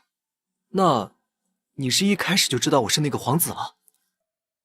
哎，那也是我后来才猜出来的。你不会以为我是想当皇子妃才要跟你在一起的吧？怎么可能？我们九娘这么优秀，能有你这样的未婚妻，是我的幸运。这还差不多。所以我想，既然我能改变你死亡的命运，应该也可以阻止大晋的覆灭。九娘，你有没有那种能让人看起来命悬一线，实际却神志清醒的药吗？有。既然长风是陈轩平地，病重造反，那我不如就给他这个机会。你打算何时动手？放榜之后，明日我就去联系护国公，让他提前准备。哎，不过我记得你的母妃好像就是因为得罪了程贵妃，所以被废。程风、程贵妃，他们难道是一家人？程贵妃正是程风的胞妹。好个胞妹！既然敢欺负我婆婆，那我便去好好会会她。你别乱来啊！陛下对她很是圣宠。你就放心吧，我自有分寸。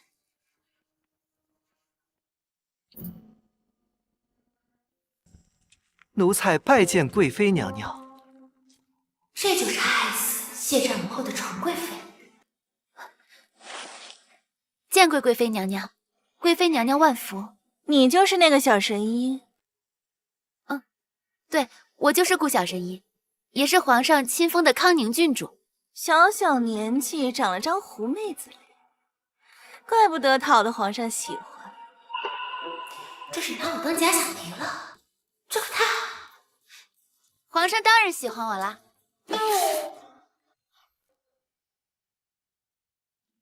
皇上当然喜欢我啦，那是因为我会医术，我能治病救人。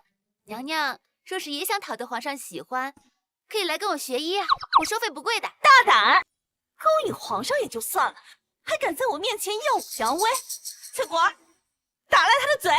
是娘娘。给我追！要写如此大的巫婆，简直不堪入目。这对了，这陛下救命！你的贵妃要打我！慌慌张张发生了何事？我刚刚在外面遇见程贵妃，她说我是个狐妹子，还说我勾引陛下。我说了，陛下你喜欢我，是因为我医术好，她就还是要打我，您评评理，这对吗？啊！小贱人，你还敢跟皇上告状？你找死！大胆！在朕的面前，你说谁找死啊？陛下，臣妾没说你。说他也不行。康宁是朕亲封的郡主，朕不准你找他麻烦，真是嚣张跋扈。陛下，你竟然嫌我嚣张跋扈，你原来从来没有嫌过我。你是不是看上他了，还想把他纳入后宫？住口！朕只是把康宁当一个晚辈对待，休要胡说八道。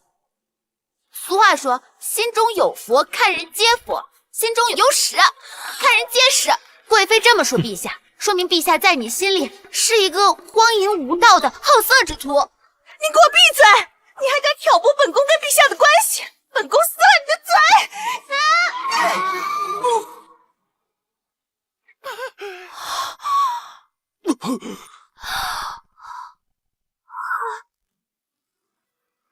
陛下，他打你！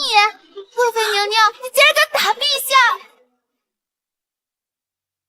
我不是故意的，陛下，我要打的是那个小贱人。好的很，向来强势霸道，看了朕多年的份上，已经给你脸面，没想到却纵得你越发的嚣张跋扈。陛下，臣妾真的不是故意的，你就饶了臣妾这一次吧，臣妾知错了。来人，程贵妃骄纵跋扈，即日起贬为昭远，禁足3个月，无诏得踏出第一宫半步。陛下，你竟然废了我的贵妃之位，你怎么能这么对我？来人，把这疯妇给我拖出去！快点！放开我！放开我！泼妇，真是个泼妇！也算是为谢战的母亲出了口恶气。哎，你不知道那程贵妃有多凶。哦，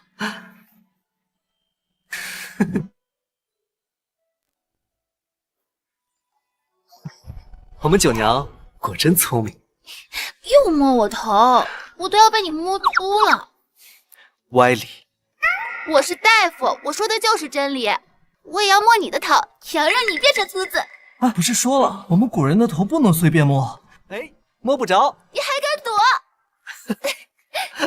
哎，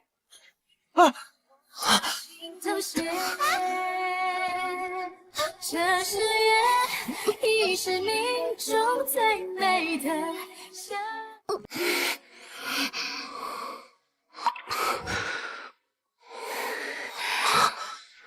那个，时间不早了，你该回房了。谢战，这不公平，你亲我了，我得还回来。怎么还？这么还。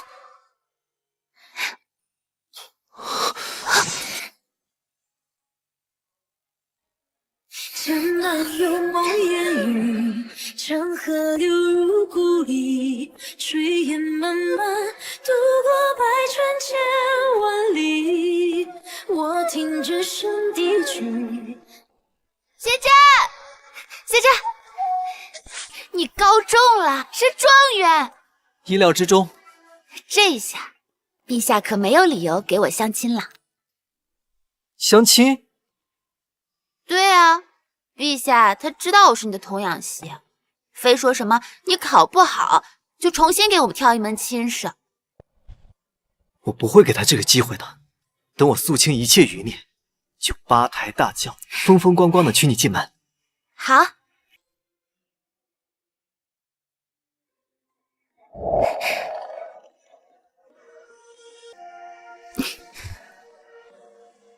九娘，你不睡觉跑来干什么？睡不着，来找你聊天。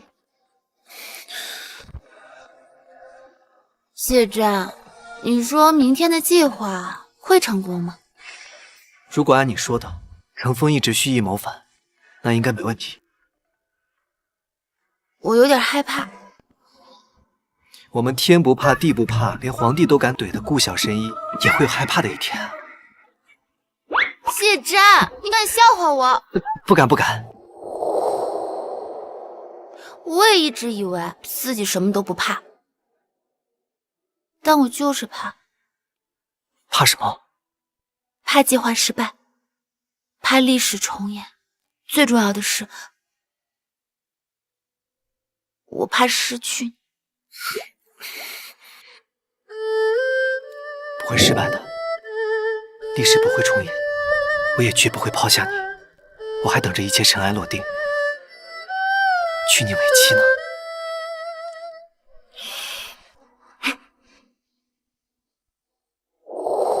还给你，等你迎娶我那日，你再亲手给我带回来。好。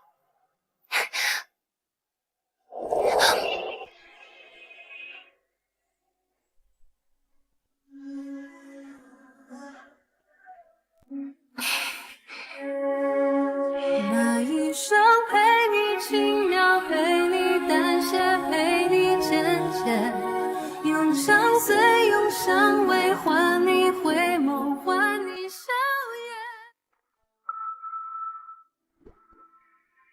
颜。时候不早了，明天还有场应战要打，早点休息吧。再多陪我一会儿。舍不得我啊？那今晚我陪着你睡。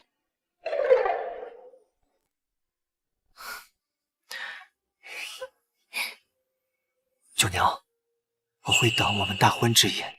现在，让我多看看你就好。老四，九娘。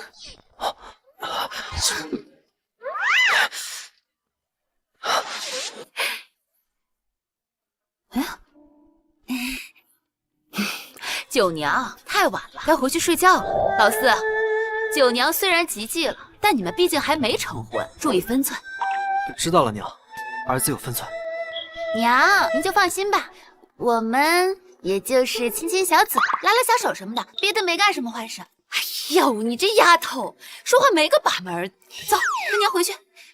这不是自己家吗？又没有外人。哎呀，怎么就不知道害臊呢？什么话都往外倒。走。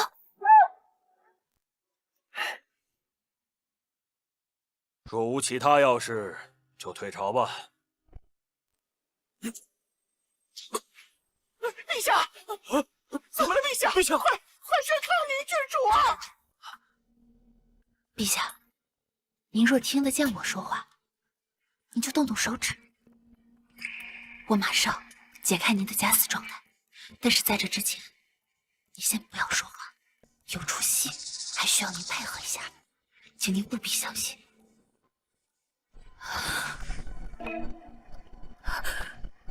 皇上，轰了！皇上，皇上，皇上！先皇诏崩，即无子嗣在世。我建议立刻拥护监察司都指挥使程丰为新帝，以稳朝纲。先皇虽然驾崩，但还有其余皇室血脉留存世间，怎么也不可。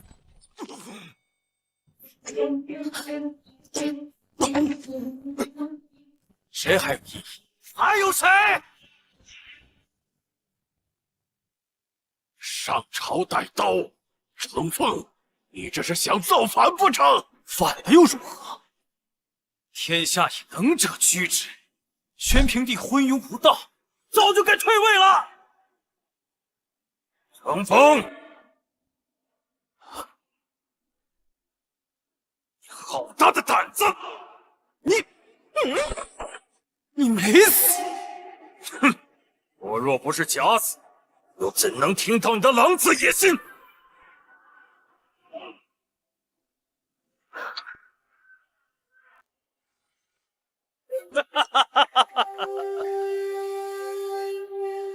好啊，陛下，你既然没死，麻烦跟微臣出去看一看吧。哼，你在朝堂之上当着这么多人的面造反，你真以为你和你的兄弟们还能活着走出去？你少跟我废话！不出去，我现在就杀了你！大哥，整个皇宫已控制。二弟，咱们已经暴露，与其被杀，不如把他们都杀光，即刻登基称帝。好的，大哥。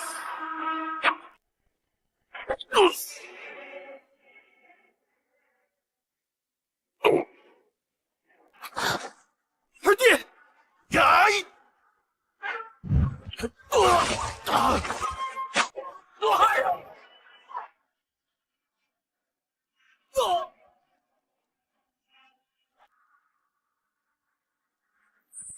参见陛下。免礼。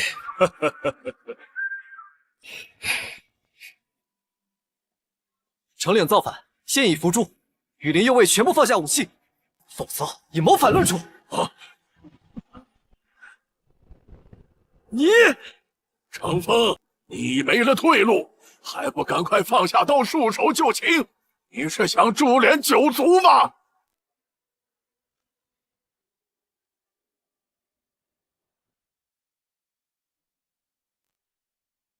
臣有本要奏，呈上来。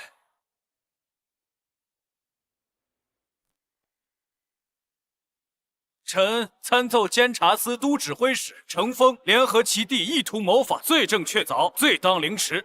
巡察使还懂预测，居然上朝前就写好了。程丰罪大恶极，处以极刑。其妹程素莲也为庶人，白绫赐死。是谁？到底是谁？如此针对我程家，有本事站出来，躲在背后，算什么本事？朕也想知道，到底是谁的主意？是臣。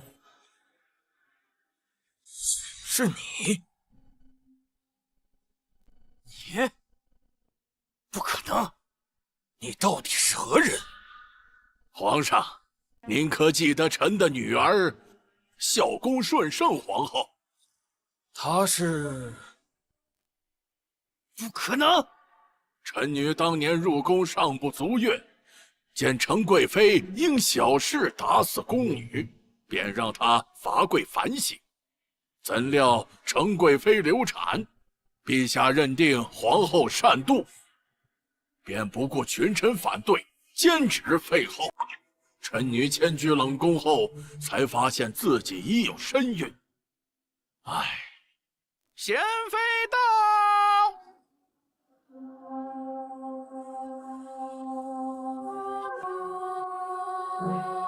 参见皇上。平身吧，贤妃，你来做什么？臣妾是为证明皇子身份而来。如何证明？臣妾当年意外得知妃后有孕，于心不忍，便搬去云安照顾妃后，然后以称病为由，请了傅太医替妃后接生，让其将小皇子带出了宫城，通知了户部。这么大的事，你们竟敢瞒着朕！陛下，您觉得告诉了您，小皇子还能活吗？民女傅氏拜见皇上。傅氏，你是何许人也？民女是元太医傅千亿的孙女，先祖父去世前曾交与民女手书一封，特呈陛下。呈上来。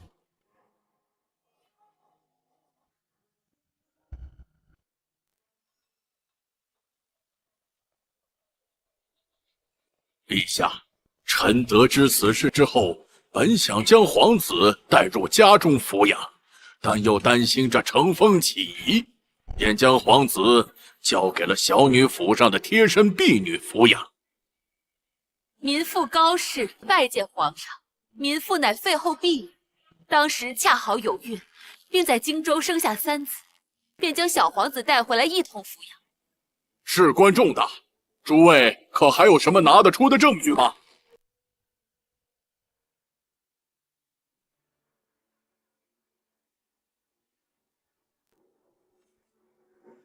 这是王母的遗物，还请陛下查验。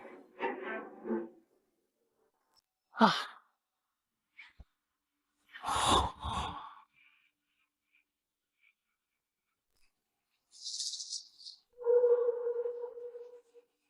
果然是他留的遗物。没想到朕这么多年没有子嗣，竟然还有这么大的一个儿子。陛下，小皇子从出生到长大，人证物证齐全，孝恭顺圣皇后的遗物更是铁证啊！他定是皇室血脉无疑。恭喜皇上！恭喜皇上！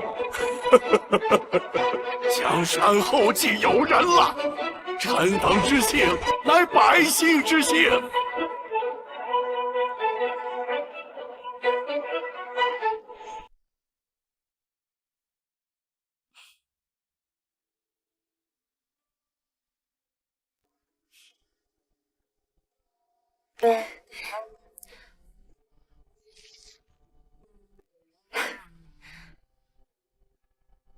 用这个。